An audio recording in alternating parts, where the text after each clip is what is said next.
art of pottery takes us back to the invention of fire, a turning point in the evolution of man. This video will take us through the whole process of pottery practiced by a family who have been in this line of work for many generations in Kerala. Pots are made of clay taken especially from mud fields rich in its content. The brick red rock particles in the clay are scraped off. It is done so to prevent the pot from cracking due to the brittle element of rocks. This is the first step in pot making. The specialty of the clay used in pot making is the stickiness. The stickiness helps in holding together the pot while molding. The family takes the clay from Vadiyar in Kerala. The refined clay is then mixed with fine sand and it is kneaded thoroughly to get the right consistency and moisture.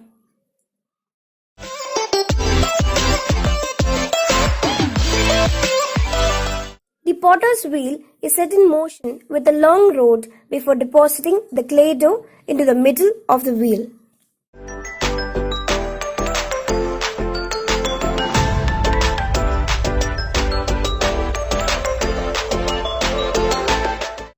The potter presses his hand into the middle of the lump of clay, creating a slight depression in the middle. Then he works the clay up and molds it into a pot with an enlarged middle and a slightly smaller top.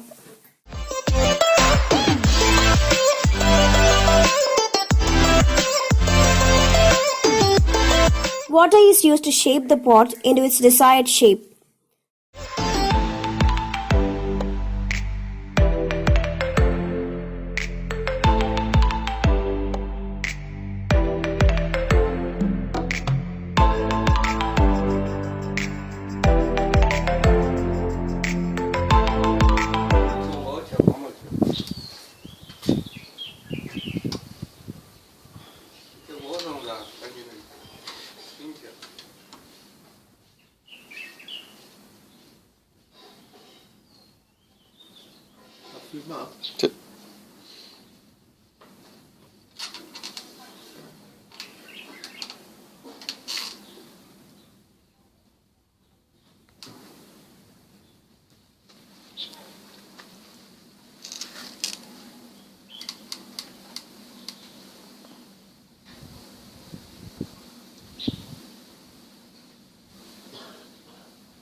Pottery, used to hold water and food, remains important to village life.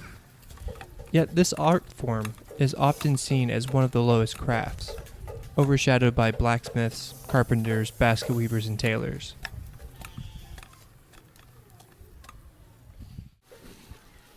Pottery, however, requires the skill of a steady and adept hand to mold clay into symmetrical earthenware. Using a hand-spun wheel and a wooden reed, this woman meticulously shapes a clump of earth into a water pot. After serving nearly 2 years as a Peace Corps volunteer in Burkina Faso, I was surprised to learn that my village made pottery. I had seen those pots in the local market, but was unaware that women were actually making them in my community. Given the fragile nature of these earthen crocks, however, I shouldn't have been surprised. They would have never survived the long, bumpy ride to village.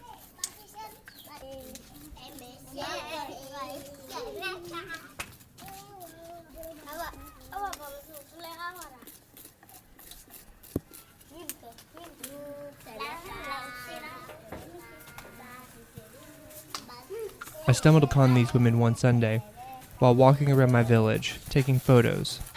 I regularly challenge myself to spend an entire day out in my community, exploring new places through the lens of my camera, meeting new and interesting people, and slowly expanding my understanding of Burkina Faso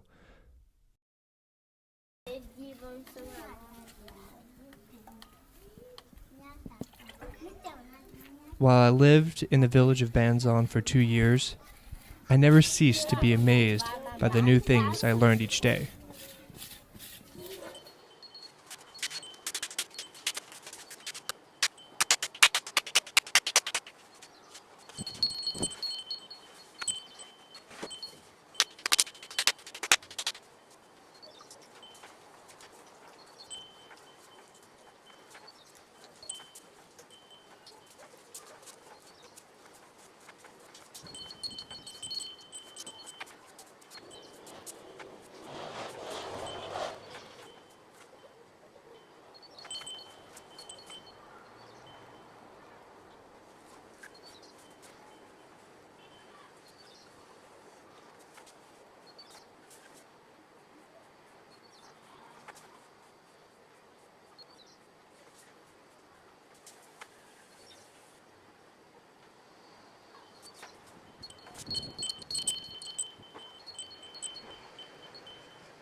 Usually when I'm opening, I use my thumb with both hand holds on the side of clay to stabilize it.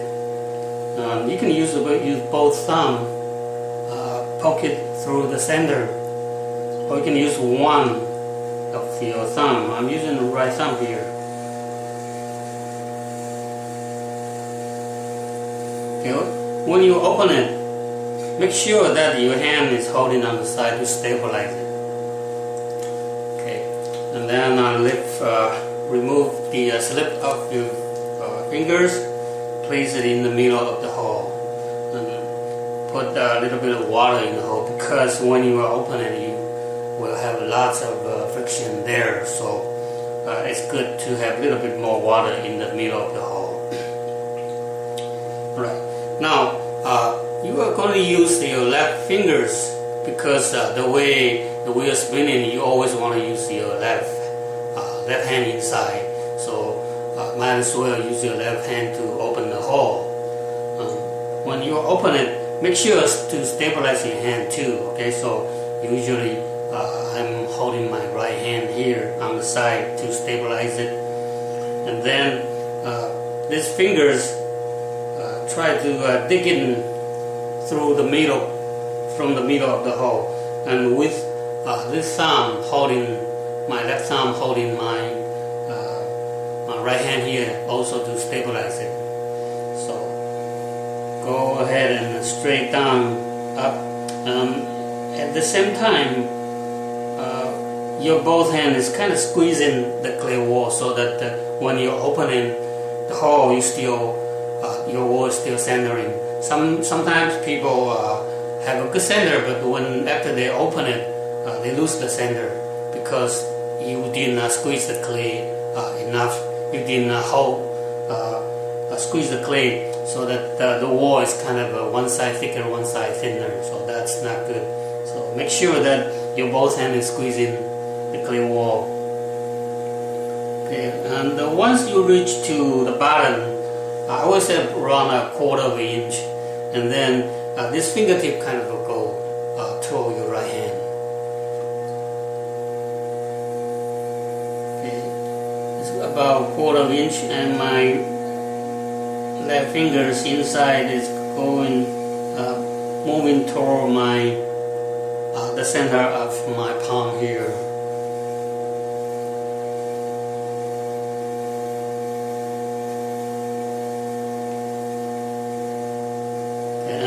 You can see that at the same time my thumb is holding on the rim, so that the rim is not getting too thin here, my right thumb.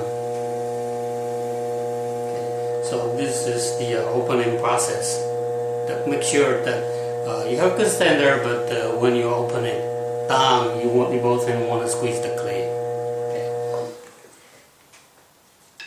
Let me cut it open to show you what's the look inside before I lift it up.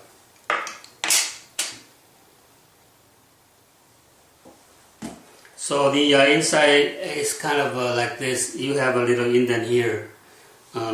This is the hand that I'm holding. From here, and you gradually move to the side of the wall. Okay, so you have a little indent here. And later on, you're going to lift your clay from here and try to pull it up. Okay.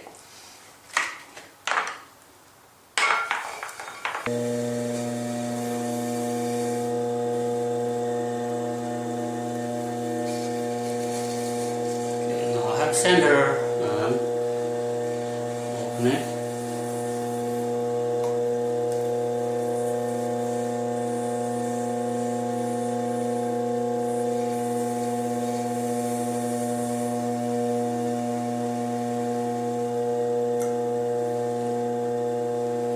Remember, slippery all the time. Speed control, slippery, they all apply to every step of throwing.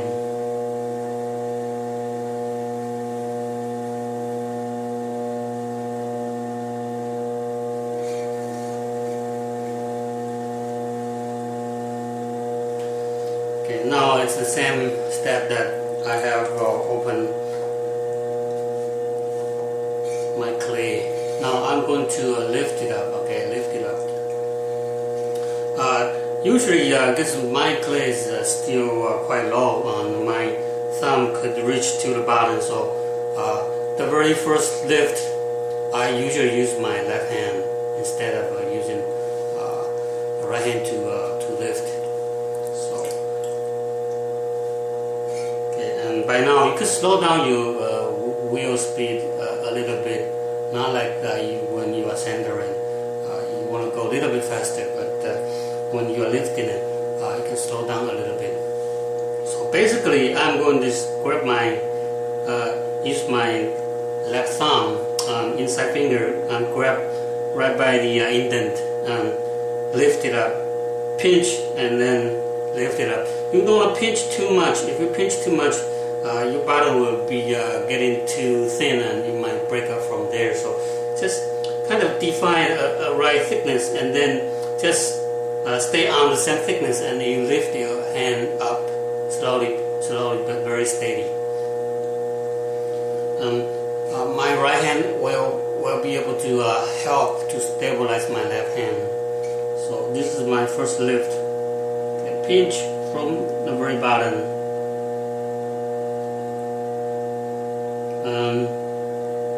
Steady, gradually move my fingers up all the way to the top. After each lift, you might want to compress the rim a little bit, and this is what I do. Pinch here a little bit and use my point finger, kind of a push down, compress down a little bit here. Okay. That's my very first lift. And again, slippery. You could apply water, but personally I prefer using the slip that you can remove from your fingers. As long as it is very fine particle, no lumps. If you don't want to have lump on slip. So if you have lump, just throw it away. But if you have a very fine slip, you can coat it back on the surface. Also here you remove it and you want to put it on the inside wall too. So on both sides of the wall you want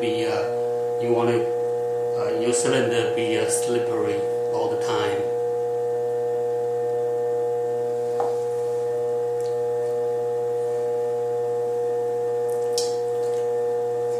Okay, now you see that my thumb is too short. Each time you want to throw, you want to start from the bottom and try to move thumb is too short to reach the bottom, so I'm not going to use my left thumb.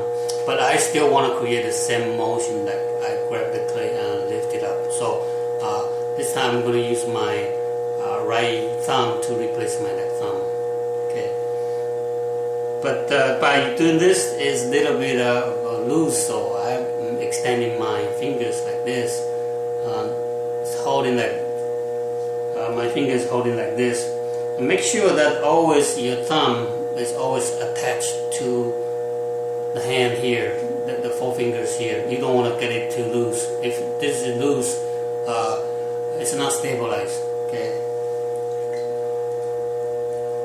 So again, the same push from inside, and using my right thumb to grab the clay, just like I did the very first pour. So both hands is holding the clay, and gradually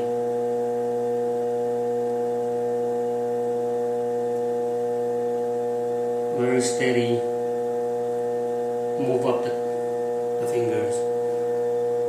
You can see that the cylinder is getting taller.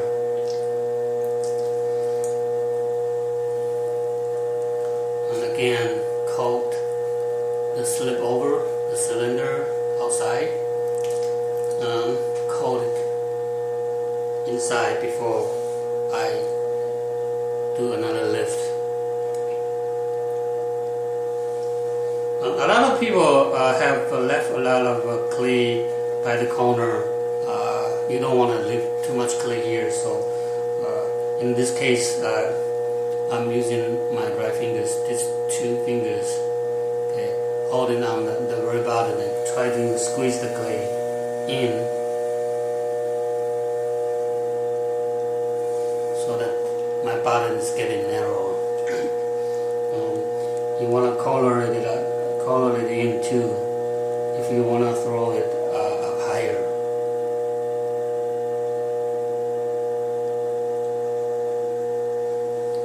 Again, compress the rim a little bit.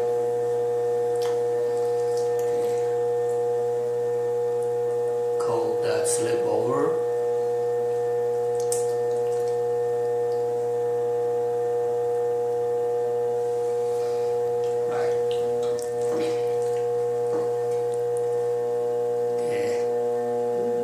Lift.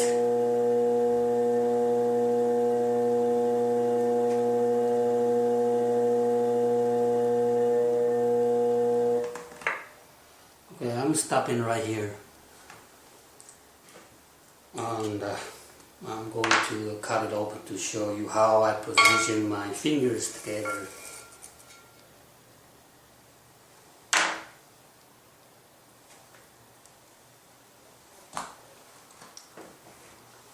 Okay, from the beginning, my fingers is going like this. Okay, inside and outside, both hands grab the clay and lift it up. Okay, this is after I move up my fingers. The inside finger can go a little bit faster than the outside finger, so it creates a notch here. Okay, and then you just keep on moving up.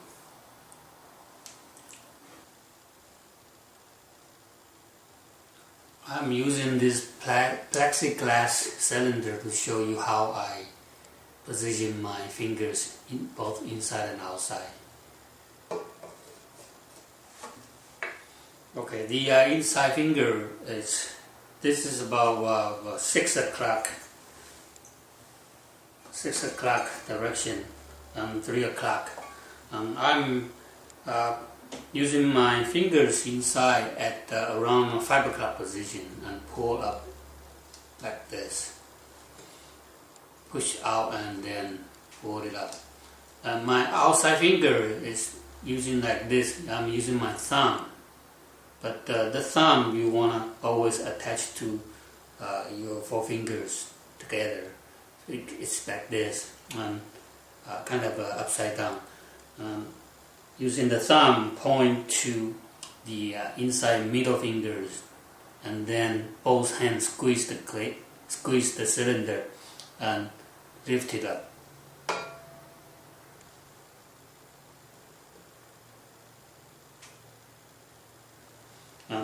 The outside hand looks like this. These 4 fingers holds, kind of stabilize the cylinder, and just use your thumb tip and the inside finger holding together and move up.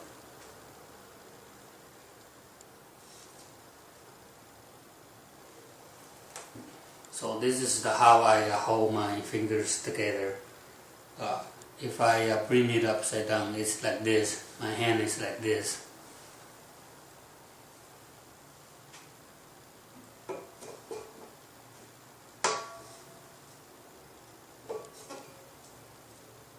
Okay, some people do use the knuckles. Like use the knuckles or sponge or whatever you feel comfortable with. But my way of throwing is I'm using my thumb, my right thumb here, with these 4 fingers holding on the side of the cylinder, and both hands grab the cylinder, grab the clay. The second lift,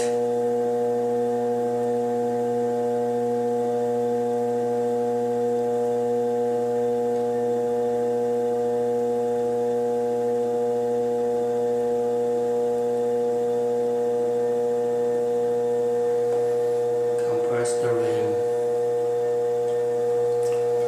again, slippery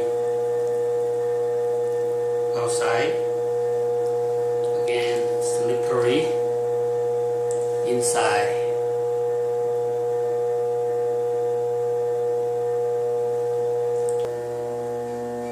and from the very bottom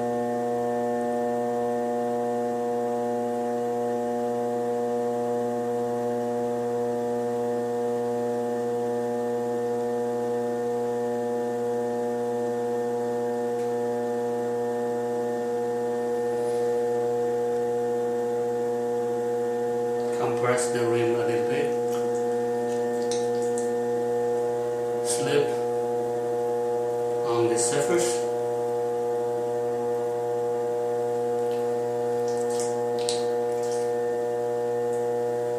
slip on the inside surface,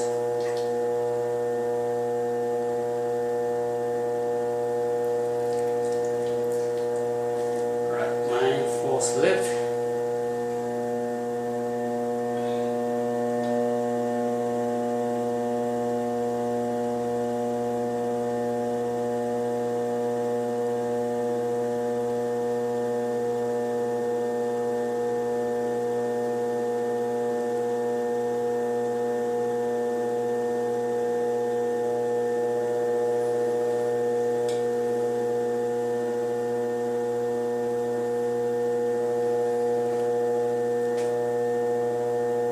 I always throw the cylinder, try to push to the limit of the cylinder.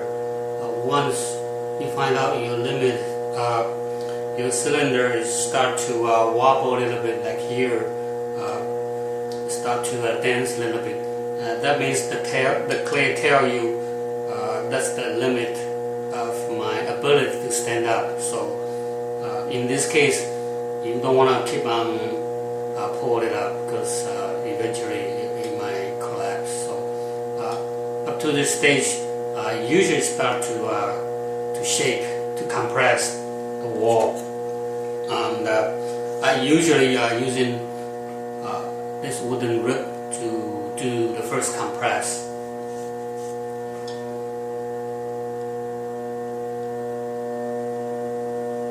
So the inside fingers pushing out with my rib against it. Okay, one more time.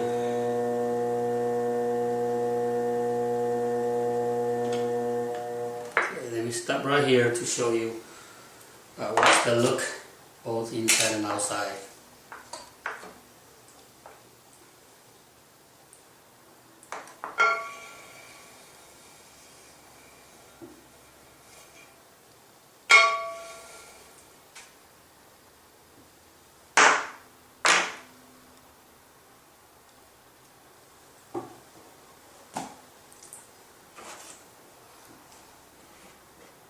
So when I'm compressing, the fingers inside is kind of pushing out